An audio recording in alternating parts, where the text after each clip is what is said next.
I and my sister were really disappointed by this. We were, just heartbroken over it. We loved these horses, but my mom was really excited. Not that she liked the horses too, but, rodeoing had kind of consumed his life. And this was an opportunity for him to really focus in on the family and make some changes. And so it was the exact same event.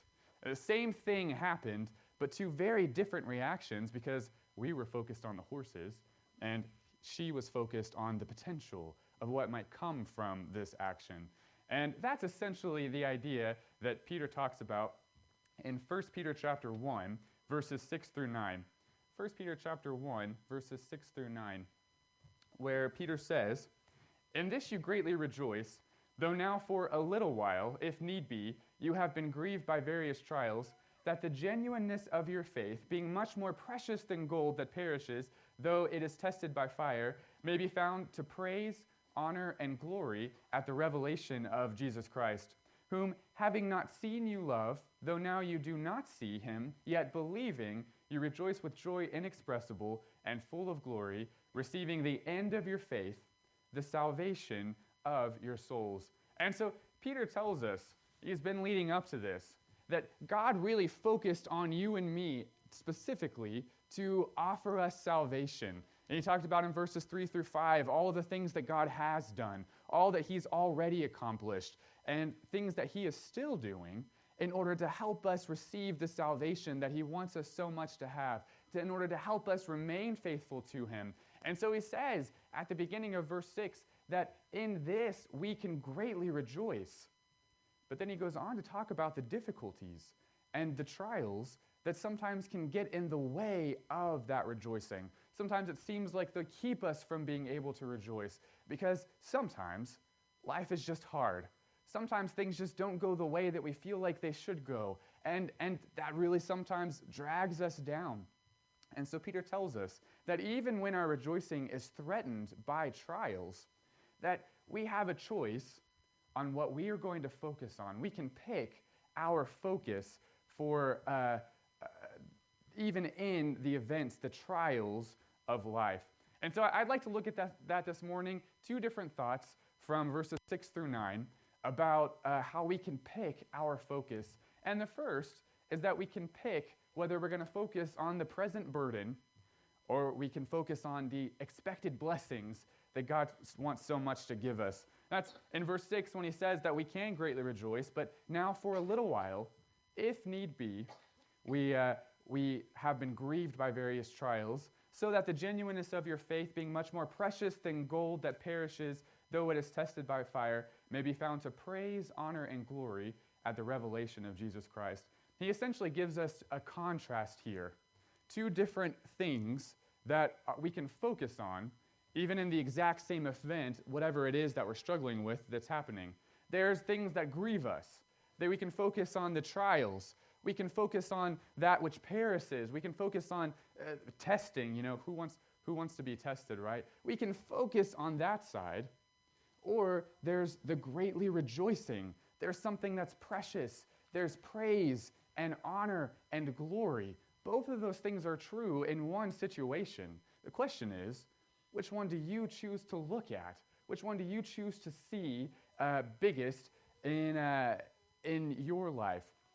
It's kind of like if you can imagine someone walking and they're walking down a path, and then people keep coming up and they keep sort of like placing little pebbles on your back, right? Maybe someone comes and they put a big old rock and you're kind of getting weighed down and weighed down and weighed down by that. If you put a big rock on my back, I promise you I'm going to focus on that, at least for a minute, right? That's going to be hard not to look at. The trials of life are like that. When they come and put them on your back, it's hard not to focus on them.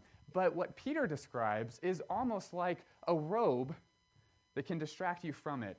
When he says, in this you greatly rejoiced, kind of the idea of greatly rejoicing is a word that carries this concept of choosing to be clothed in bliss. You're choosing to be clothed in sort of a content joyfulness because you trust God, because you're loyal to God. And so this sort of devoted joy, this great bliss that you have, that you are choosing to clothe yourselves in it, that even while that rock is on your back, You are wrapping yourself in this expectation. You are wrapping yourself in this robe that you then focus only on that. It doesn't mean that the rocks on your back go away. It doesn't mean that you still can't feel the pain or the frustration or the difficulty, but because you're not focused on them, because you're focused on the expectation of what God has promised, those rocks don't affect you as much. They're not as big of a deal even as you feel the pain because of what you've chosen to focus on. And he goes on and he says, what are we expecting? In verse 7, we're expecting praise. Praise is the idea of a public story that bestows value on someone. And so it's the idea on Judgment Day. Jesus is going to tell a public story about you and how you were faithful, about how you were saved, about how you loved him and you took care of others. He's going to tell a public story that bestows his value upon you. And in the toughest moments of life, we can stop and think about that public story that he's going to tell. And I promise you, that is an energizing thought. That is an exciting and motivating thought, even when everything else in life seems to be going wrong. He says that there's honor. He also calls it precious. That's the idea of value. It's the idea of your worth. He is going to tell out loud what your worth is, how much you are to him, how he would have traded anything for you and did. I mean, that's what Jesus did on the cross. He traded everything because you're worth it. That's how God sees you. Focusing on that helps us to get through those moments. And then he mentions that we can expect glory. Now, glory is a complicated word, and it has to do with light, kind of a brilliance, a shining. You think about Moses, how his face was shining when he saw the glory of the Lord. And glory has to do with weight, especially in the Old Testament, a heaviness that has really to do, I think, with the weight of God's reputation, of who he is, how serious we can take that. And then it also has to do, though, with the expectation that in seeing the glory of the Lord, knowing the weight of his reputation, who he is, we can expect that whatever he says will turn out just that way. And God has made us such great promises of what we can expect, the praise that we can receive, the honor and the glory that we can receive. And so we look forward to that day if we focus on that, even in life's most difficult burdens. You know, we've talked a little bit about the situation that Peter was specifically writing about. And you know, you had the Christians in Asia Minor, and on the one hand, you have the Jews who want them to go to Jerusalem to give up Christianity and to join this rebellion against Rome. And since they won't do it, the Jews refuse to greet them in the streets. They won't give them jobs. They won't associate with them. That is a serious hardship. And then on the other hand, the Greeks all feel like the Christians are just Jews fighting in the rebellion, and so they won't treat them well either. They won't hire them for jobs either. And so on all sides, these Christians are facing economic loss. I mean, can you imagine if suddenly everybody in Diana and all around us wouldn't let us keep our jobs because we're Christians? And they wouldn't associate with us anymore. You couldn't go down to Telly's and sit down at the table. They tell you to leave. You know, I'm not saying Telly would ever do that, but you know, just as an example, that if nobody would associate with us just because we're trying to be faithful to God, that level of burden. And Peter says, great rejoicing, this high expectation, wrapping that robe of expectation around you and focusing on that, even in that level of difficulty. Our difficulties, in most cases, are much less than that. And so if they could do it in that great difficulty, we certainly can do it in our difficulties. They have showed us, they've paved the way of how that can be done. And so Peter gives us this way to think about it. You know, it's very much the idea of Matthew chapter 25, verses 24 to 25. In Matthew chapter 25, verses 24 to 25, is where Jesus is talking about the judgment day. And in Matthew 25, he says, then he who, in verse 24, Matthew 25 and verse 24, he says, he who received the 1 talent, being the parable of the man who gave the talents to 3 different people and then came back later to see how they had done. And it says in verse 24, he who received the 1 talent came and said, Lord, I knew you to be a hard man, reaping where you had not sown, gathering where you had not scattered seed, and I was afraid. And I went and I hid your talent in the ground, and look there, you have what is yours. And we know what happens to that man. And why was it that he didn't do anything with what he was given? Notice what his focus was on. It was on the burden. It was on the challenge. It was on his fear and his worry and his concerns. The other people did what the master expected them to do because they were focused on the expectation of reward if they accomplished the task. He was focused on the fears, and it was ultimately his undoing. We have a choice on what we're going to focus on. Peter says, when life gets hard, focus on your expectations. But he tells us that in one other way as well, and that's found in verses 8 and 9. 1 Peter chapter 1, verses 8 and 9, where he tells us that we can focus on the visible or we can focus on the invisible. He says in 1 Peter chapter 1, verses 8 and 9, talking about Jesus Christ, whom having not seen, you love. Though now you do not see him, yet believing, you rejoice with joy inexpressible and full of glory, receiving the end of your faith, the salvation of your soul. And so again, there's this sort of contrast that he builds in here. There's on the one side, these daunting distractions, right? The visible, the challenges of life that seem so big because they're right in front of our eyes. But on the other side, there's what we can't see. There's Jesus Christ. There's love that we have for him. There's our trust, our believing in him. There's, he says, rejoicing and salvation. And so while both are true, it's not that the physical realm isn't real. It is real, but while both are true, you get to pick which one you are focused on. You get to choose which one is your emphasis. And so, it's kind of like if you imagine if you were in a circus and you were juggling, right? That's your role. You get the lucky job of juggling a whole bunch of stuff. And people are just starting to throw heavier and heavier things at you. And you're juggling and trying to keep up with all of this and trying to keep it all up. And meanwhile, you are wearing a pair of glasses that allows you to see, let's just say, things like love and believing. They allow you to see the other side. But people are throwing things at you. Your glasses, you're sweating. Your glasses keep slipping off your face. And the question is, while you juggle all of that, what's more important to you? Do you focus on the juggling, or do you always stop to pick those glasses back up and put them back on so you can keep seeing things appropriately even while you're trying to juggle life? Because that's what happens, I think.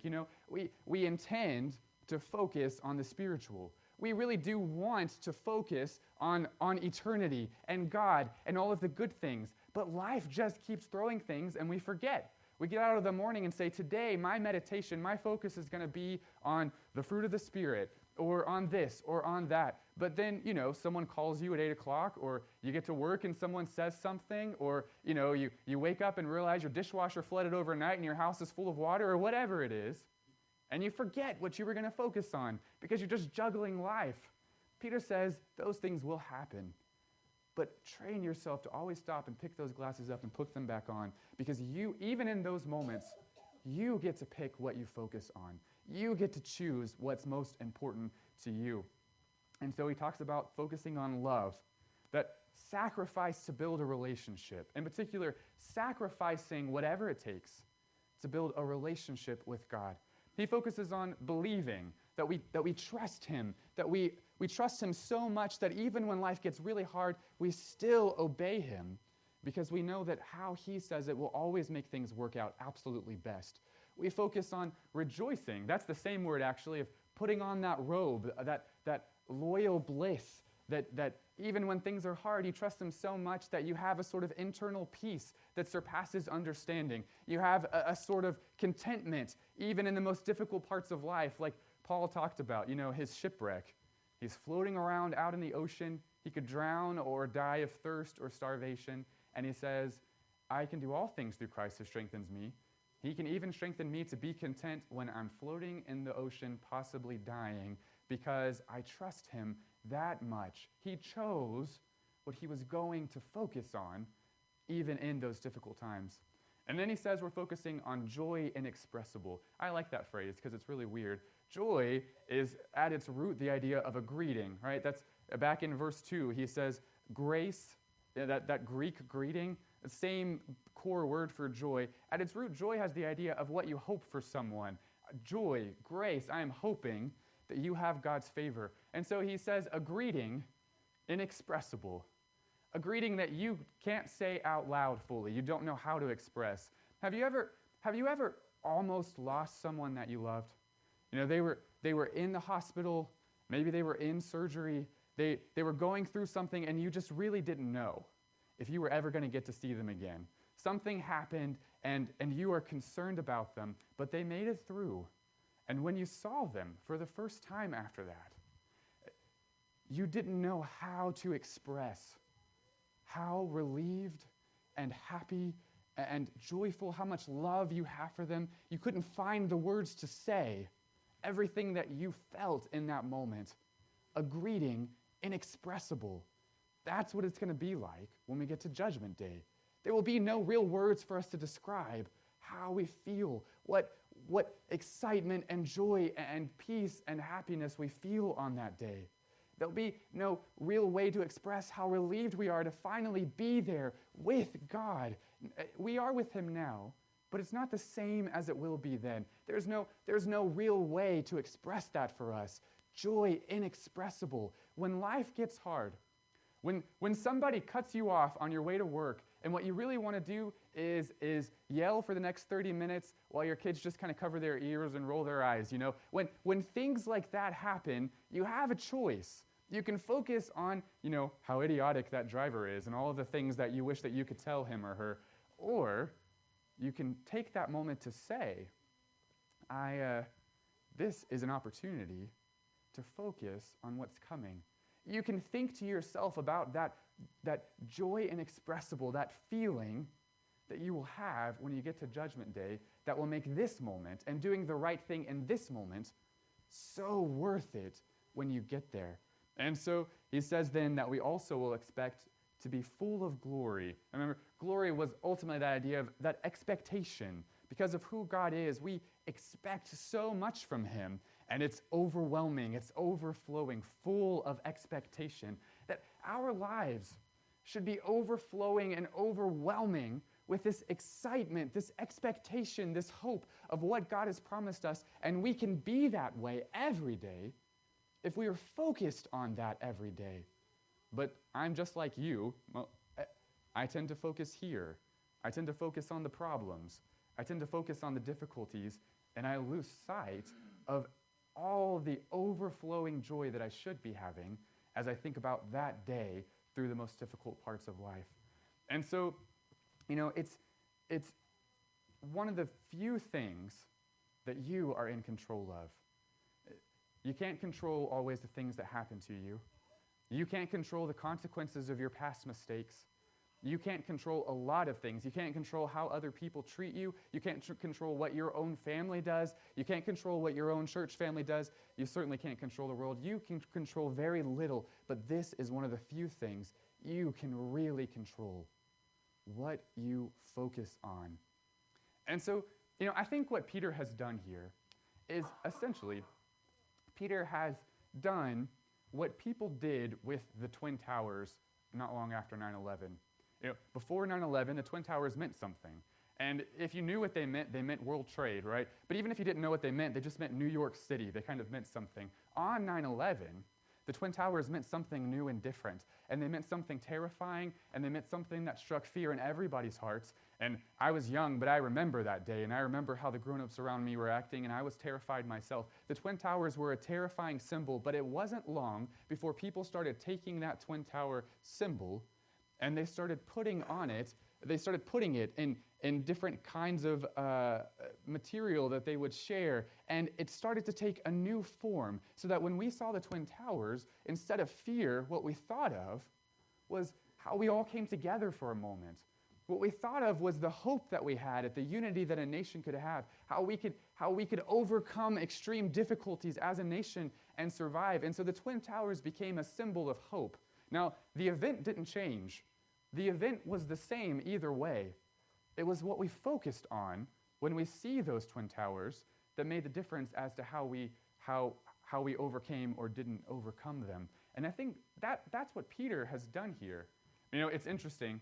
When he says in verse 7, being tested, it's, in our mind, a negative word, right? Nobody wants to have a test.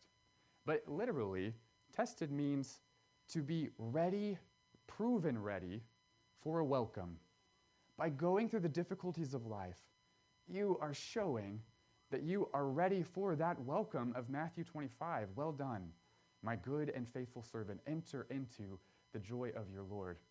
And so Peter has taken the challenges of life, which Satan intends to drag you down. Peter has taken the heartaches and the difficulties and even the minor annoyances of life, which Satan intends to distract you and to get you focused on anything but God. He has taken those things and he says, if you will train yourself to see those moments as an opportunity to wrap that comforting robe around you and to say, you know what?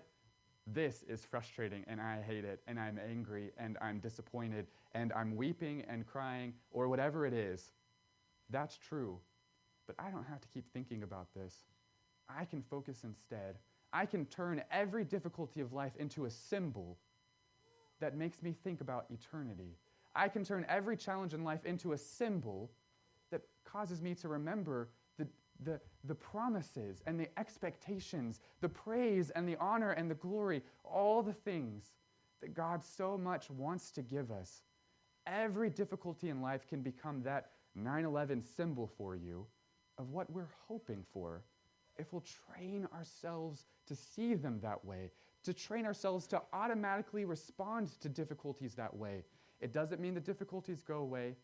It doesn't mean that they don't hurt. It doesn't mean that they aren't hard. It doesn't mean that we just have this light, airy feeling even when everything is bad and we never feel bad about them. It doesn't mean that, but it does mean that we don't have to get so deep into the wallows.